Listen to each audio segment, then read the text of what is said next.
అవునరా, నీ బుర్ర నిండా వెధవ ఆలోచనలే. అలాంటి దురుద్దేశంతోనే ఈ పని చేశావు. రాత్రి అందరూ నిద్రపోయాక దొంగచాటుగా తాళి కట్టావు. రేయ్, నాకు తనని పెళ్లి చేసుకునే ఉద్దేశం ఉంటే ఆ రోజే చేసుకునేవాణ్ణి. దొంగచాటుగా పెళ్లి చేసుకోవాల్సిన కర్మ నాకేంటి? నిజం చెప్పభి, తాళి కట్టడం మంచి పనే, ఒప్పుకో. నేను చెయ్యలేదు జడ్జి, నాకు తెలీదు.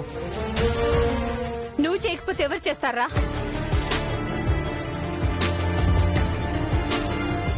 వాడు తనకు తెలియదంటున్నాడేంటి చంద్రిక? వాడు కట్టకపోతే దివ్య కట్టిందేమో. దివ్యమ్మా, మీరు ఎంటర్ అయ్యే టైం వచ్చింది. అయితే ఎంటర్ అయిపోతాలే. నీకు నా చెల్లిపై ప్రేమ ఉందో లేదో కానీ నాపై పగుంది, అందుకే ఇలా చేశావు. ఏంటండి అందరూ వచ్చి మా అన్నయ్యని ఆడిపోసుకుంటున్నారు? ఏం జరిగిందో తెలీదని శశి అంటుంటే నమ్ముతారు గాని ఏం తెలీదని మా అన్నయ్య అంటుంటే నమ్మరా? నువ్వు మధ్యలో రాకు దివ్య. అంటే మీరు మా అన్నయ్య పైన నీలాపు నిందను వేస్తుంటే చూస్తూ ఊరుకోవాలా? నింద కాదు, నిజం. వాడే కట్టాడు. మోసం, ద్రోహం, చాటుమాటు పనులు చేయడం వాడికి వెన్నెత పెట్టిన విద్య. రేయ్, కబ్జాలు చేయడం, ఆక్రమించుకోవడం నీకు అలవాట్రా, నాకు కాదు. నేనెప్పుడు నేను పోగొట్టుకున్నది తిరిగి దక్కించుకున్నాను రా. కానీ నువ్వు పగతో ప్రతీకారంతో నా చెల్లికి అన్యాయం చేశావు. తను జీవితాంతం ఏడవాలని తన మెళ్ళలో చాటుగా తాళి కట్టావు. ఎవరు కట్టారో తెలియక తను బాధపడాలని చేశావు. కానీ ఆ బాధ నా చెల్లికి ఇవ్వనురా. నువ్వు కట్టిన తాళి నీ కళ్ల ముందే తెంపేస్తాను. నీ నుంచి నా చెల్లికి విముక్తినిస్తాను.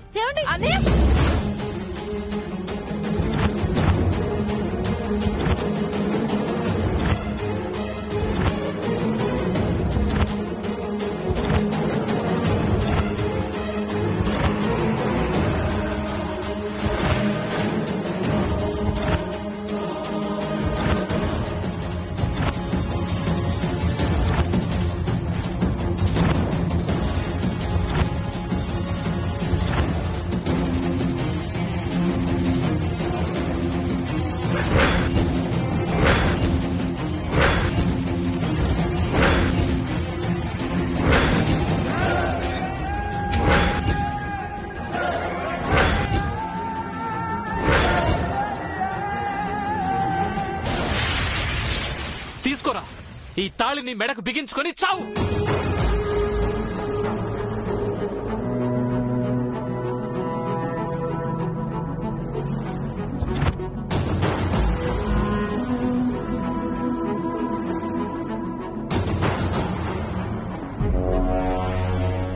ఎంత పని చేశారండి?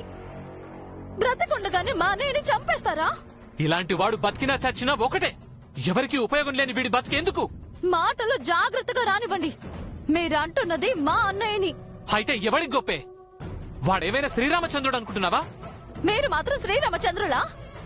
మీరు నన్ను సవ్యంగా పెళ్లి చేసుకున్నారా? రాక్షస వివాహం చేసుకున్నారని మర్చిపోతున్నారు. దివ్య, యస్, మీరు చేస్తే న్యాయం, మా అన్నయ్య చేస్తే అన్యాయమా? ఇంకా మా అన్నయ్య శశిని ప్రేమిస్తున్నాడు. తన మెళ్ళో తాళి కట్టే అర్హత మా అన్నయ్యకి ఉంది.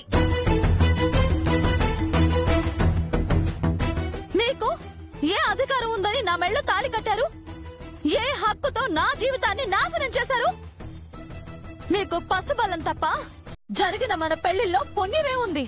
జంతువుకి మీకు తేడా ఏముంది? దివ్య,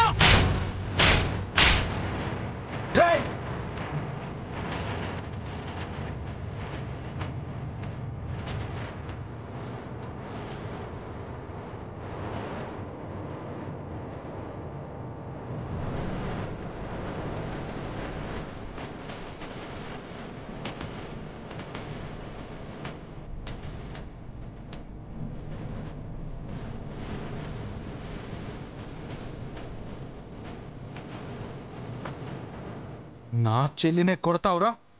కొడతాన్రా. తను నా భార్య. ఏమైనా చేస్తాను. ఏం చేస్తావు? ఏం చేస్తానా? ఏం చేస్తానో చూడ్రా.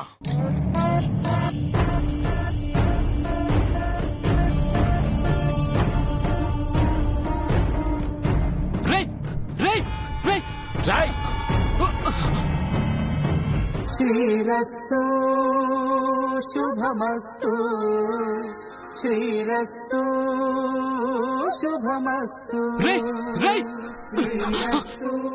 రేయ్, ఆగరా!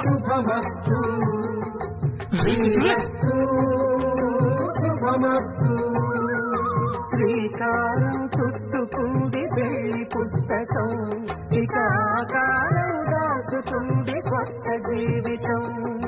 శ్రీకారం చుట్టుకుంది పెళ్లి పుస్తకం, ఇక ఆకారం దాచుతుంది కొత్త జీవితం. రేయ్, నేను అప్పుడు తాళి కట్టలేదురా, ఇప్పుడు కట్టాను. ఇప్పుడు ఏం చేస్తావురా? శ్రీరస్తు శుభమస్తు.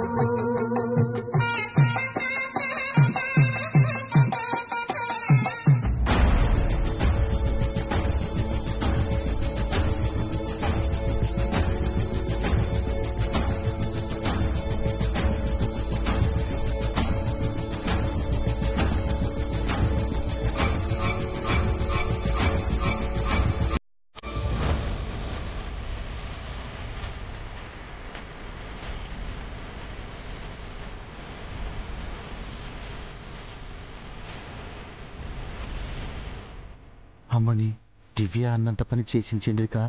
అందరి ముందు అభితో తాళి కట్టించేసింది. చెప్పానా అది మామూలు ఆడది కాదు అని. ఆ రోజు నువ్వు నా చెల్లి మెల్లో ఎలా తాళి కట్టావో ఈ రోజు నీ చెల్లి మెల్లో అలాగే తాళి కట్టాను రా. ఇప్పుడు శశి నా భార్య. ఏం చేస్తావు?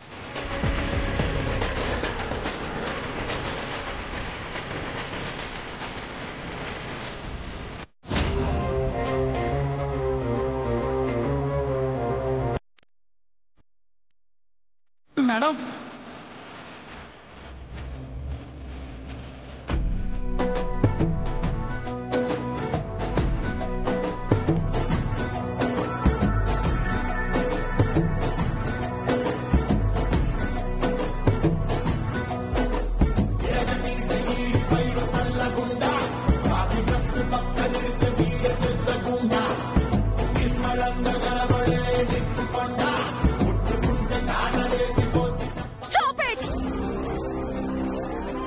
నేను అదే చెప్తున్నా. ఇక మీద అన్ని ఆపేసాయి. ఇంకా చేయడానికి ఇంకేం లేదు నీకు. నువ్వు శశిని కిడ్నాప్ చేసి మైండ్ గేమ్ ఆడాలనుకున్నావు. కానీ దివ్య అదే శశిని అందరి మధ్యలో పెట్టి ఎమోషనల్ డ్రామా చేసి తన అన్నయ్యతో శశి మెడలో తాళి కట్టేలా చేసింది తను. ఏ పెళ్లిని నువ్వు ఆపాలనుకున్నావో అదే పెళ్లిని కళ్ళు మూసి తెరిచే లోపు జరిపించింది దివ్య. అసలు దాన్ని పెళ్ళంటారా సార్? అయ్యా, తాళి కడితే పెళ్ళి అంటారు నాగే. ఇప్పుడు కూడా ఏం కాలేదు. మీ మేడం ఊ అంటే చాలు సేమ్ పెళ్లి ఇక్కడ కూడా జరిగిపోద్ది. తాళి కట్టగానే పెళ్ళైనట్టు కాదు, ఇల్లాలగానే పండగ కాదు. ముందు ఉంటుంది ముసళ్ళ పండగ. ఏదో నీ నోటి తృప్తి తప్ప అక్కడ నువ్వు సాధించేది ఏమీ లేదు. ఎందుకంటే అక్కడ ఉన్నది నిన్ను మించిన దివ్య. అది నా ముందు పుట్టి పెరిగిన పిల్ల చేప. ఆ పిల్ల చేపే ఈ తిమింగలాన్ని ముప్పు తిప్పలు పెడుతుంది. మీ అమ్మ దగ్గర ఓడిపోయావు, మీ అక్క దగ్గర ఓడిపోయావు, మీ బావ దగ్గర ఓడిపోయావు, ఆఖరికి మీ అక్క పిల్లల దగ్గర కూడా ఓడిపోతూనే ఉన్నావు. ఇంతమంది దగ్గర ఓడిపోతూ ప్రతిరోజు ప్రతి ప్లాన్ లో ఫెయిల్ అవుతూ నీకు షేమ్ అనిపించట్లేదా?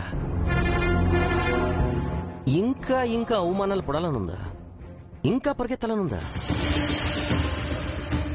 అక్కడ సడన్ గా పెళ్లి జరిగితే ఇక్కడ మా మేడం ఏం చేస్తారు సార్? అందరినీ పిలిచి మంటపంలో పెళ్లి చేస్తున్నప్పుడు మీ మేడం ఏం చేశారు? ఇప్పుడు చేస్తాను. అప్పుడే అందరి ముందు శాపం గురించి చెప్పుంటే ఈ కథ ఇంతవరకు వచ్చేదే కాదు. ఎగ్జాక్ట్లీ. ఇప్పుడు నేను నీతో డైరెక్ట్ గా మాట్లాడుతున్నాను. నువ్వు అప్పుడు నిజం చెప్పుంటే ఇప్పుడు నీ ఆత్మతో మాట్లాడాల్సి వచ్చేది. What do you mean? I mean నువ్వు ఒక సింపుల్ లాజిక్ ని మిస్ అవుతున్నావు నిత్య. ఒక చెంప మీద కొడితే ఇంకో చెంప చూపించే గాంధీ మహాత్ములు, ఆడి తప్పని హరిశ్చంద్రులు, అడిగిన దానం ఇచ్చే బలి చక్రవర్తులు, అవసరమైతే శరీరాన్ని కూడా కోసిచ్చే శిబి చక్రవర్తులు ఎవరు లేరు ఇక్కడ. నొప్పి అనిపిస్తే కుట్టిన చీమనైనా కొట్టిన మనిషినైనా ఎదురు తిరిగి నలిపేసే మనుషులే ఉన్నారిక్కడ. సపోజ్ నువ్వు చాణక్య దగ్గరికి వెళ్ళి శాపం గురించి చెప్పావే అనుకో, తనేం నిన్ను మెచ్చుకుంటాడనుకుంటున్నావా? ఇన్నాళ్ళు ఈ విషయం ఎందుకు చెప్పలేదు, పెళ్ళయ్యేంత వరకు ఎందుకు ఆగావు, నా చెల్లిని చావుకు అప్పగిస్తావా అని ఫస్ట్ నీ మీదే అటాక్ చేస్తాడు. నువ్వు చనిపోయాక చాణక్య అభిలో గొడవ పడినా నీకనవసరం కదా. చాణక్యను వదిలే. నువ్వు చాణక్యకు శాపం గురించి చెప్పిన విషయం అభికి తెలిసిందనుకో, తన చెల్లిని టచ్ చేసినందుకే నీ జుట్టు కట్ చేశాడు. తన ఫ్యామిలీ సీక్రెట్ ని టచ్ చేస్తే నీ పీక కట్ చేయడం అభికి ఎంతసేపు? అభిని కూడా వదిలేసాయి. నీ అక్క కూతురు, ముమ్మూర్తుల నీ పోలికలు, మీ అక్క బుద్ధులు వచ్చిన దివ్య ఒకే టైంలో మంగగారులా ఉండగలదు, నీలా కూడా ఉండగలదు. మంచికి మంచి, పంచికి పంచనమాట. నువ్వు శాపం గురించి నోరు జారావనుకో, వాళ్ళ అమ్మా నాన్నకి ఇచ్చిన మాట మర్చిపోయి పెళ్లి ఎంత ఈజీగా చేసిందో అంతే ఈజీగా నిన్ను చంపుతుంది. వీళ్ళెవరూ కాదు, ఏసీపీ ఇళయరాజా అనే నేను గతంలో మంగగారి పట్ల గౌరవంగా, జయసూర్య పట్ల స్నేహంగా మెలిగిన కారణంగా తన పిల్లలకు నీ వల్ల అన్యాయం జరుగుతుంటే చూస్తూ ఊరుకోను. చట్టం తన పని తాను చేసుకుపోయినట్టు ప్రేమించిన దానివని కూడా చూడకుండా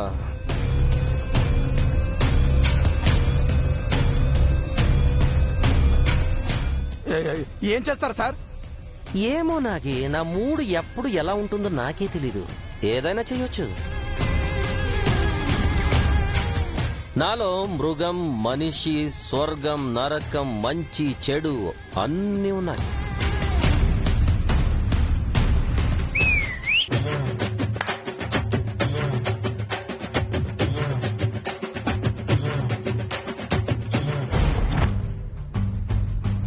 చాణక్య అభి దివ్యంలో పక్కన పెడితే ఈయన మాత్రం మహాప్రమాదం మేడం. నిజంగా ఎప్పుడు ఏం చేస్తాడో ఆయనకే తెలీదు. అనవసరంగా రిస్క్ ఎందుకు మేడం? కామ్గా ఉండిపోదాం, సౌండ్ చెయ్యొద్దు ప్లీజ్. ఉరుములు మెరుపులతో వచ్చిన, సైలెంట్ గా వచ్చిన సైక్లోనే నాగభూషణం.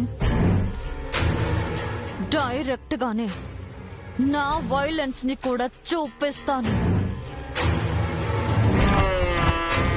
దివ్యమ్మా, మీరు గ్రేట్ అండి. గ్రేటెస్ట్ గ్రేట్ అప్ యహ. చారుకేశా, ఏంటి ఏమైంది నీకు? మీ బుర్ర దివ్యమ్మా. ఆయన అపర చాణక్య అయితే మీరు ఆడ చాణక్య. నిన్న పెళ్లి చేస్తాను అని చెప్పారు, ఈ రోజు చేసేశారు. అసలు ఈ పెళ్లి ఎలా చేస్తారా అని రాత్రంతా నేను తెగ ఆలోచించేశానండి. చాణక్య సార్ ఆవేశంగా ఉన్నారు, శశమ్మ కోపంగా ఉన్నారు. అభిబాబు సంగతి సరే సరాయే. ఇన్ని చిక్కుముళ్ల మధ్య అభిబాబుతో మీరు మూడుముళ్ళు వేయించారు అంటే మీరు సామాన్యురాలు కాదు దివ్యమ్మ, సామాన్యురాలు కాదంటే. అవునండి, రాత్రి నాతో తాళి తెప్పించడం, నిద్రపోతున్న శశమ్మ మెడలో మీరు తాళి వేయడం, తెల్లవారగానే ఆ తాళి గురించి గొడవ.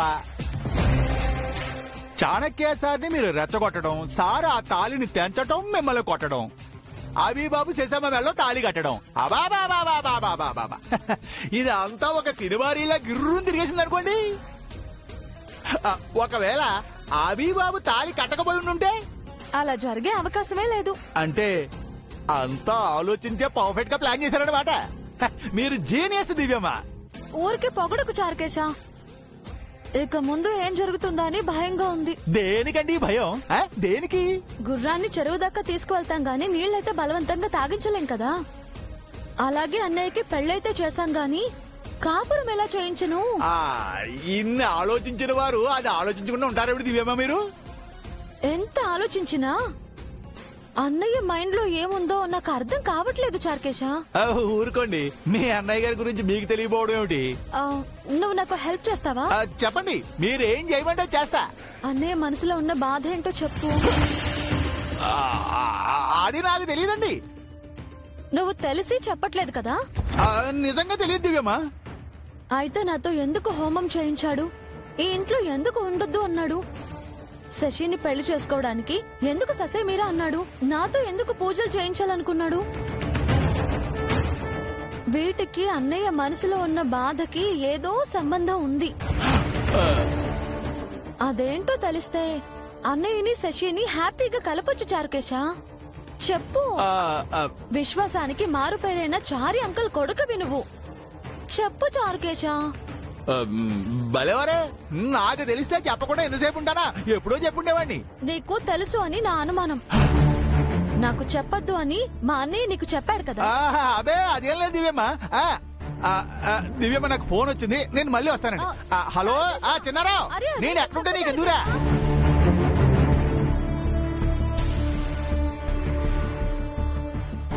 చారుకేశకి నిజంగానే తెలీదా లేక తప్పించుకుంటున్నాడా? అన్నయ్య మనసులో ఏముంది ఎలా తెలుసుకోవాలి?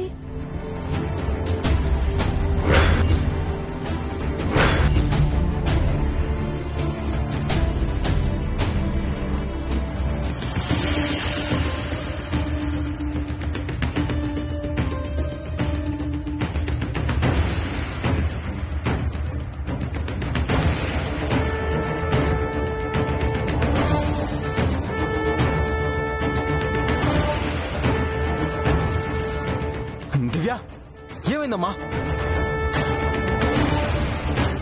ఇంతటితో ఈ విషయం వదిలేయండి. వెళ్ళి ఎవరి పని వాళ్ళు చూసుకోండి.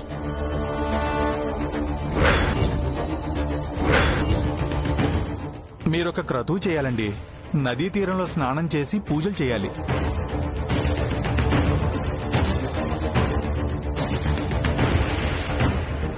అప్పుడు అన్నయ్య ఎందుకంత కంగారు పడ్డాడు? జేజీ కూడా టెన్షన్ అయింది. అంటే జేజీకి ఏమైనా తెలుసుంటుందా? అడిగితే చెప్పదు. జేజీ రూమ్ లో వెతికితే ఏదైనా క్లూ దొరకచ్చు.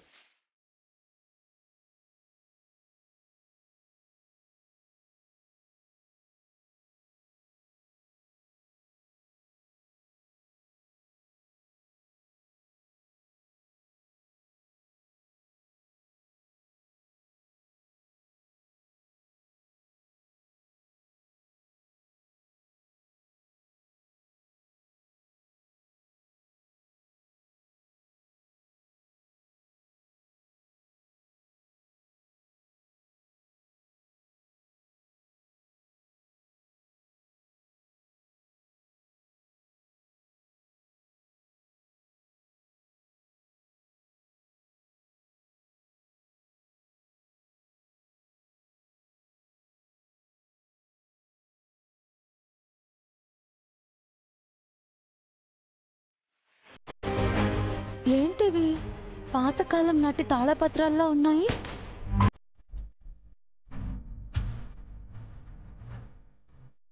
సంస్కృతంలో రాసి ఉందే. దీనికి అర్థం ఏంటి? గుడికి సంబంధించిన గుర్తులున్నాయి. అంటే ఇవి గుడికి చెందిన పత్రాలా? మరి ఇంట్లో ఎందుకున్నాయి? వెంటనే పంతులు గారిని పిలిపించి వివరం అడగాలి కల్పన. ముహూర్తం గురించి కనుక్కోవాలి. అలాగే బామ్మగారు.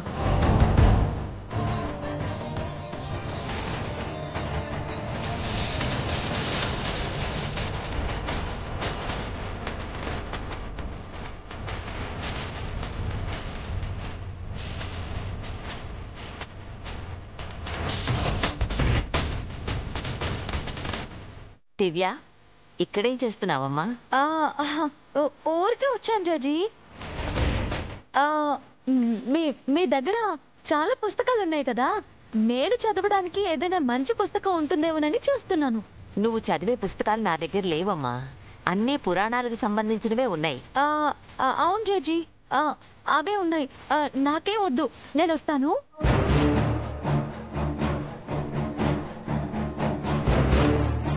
బామ్మగారు, దివ్య నిజంగానే పుస్తకాల కోసం వచ్చిందంటారా? అందుకే వచ్చానని చెప్పింది కదా. వేరే ఏముంది ఈ రూమ్లో? నాకేదో డౌట్గా ఉంది బామ్మగారు. దివ్యలో ఏదో కంగారు కనిపించింది.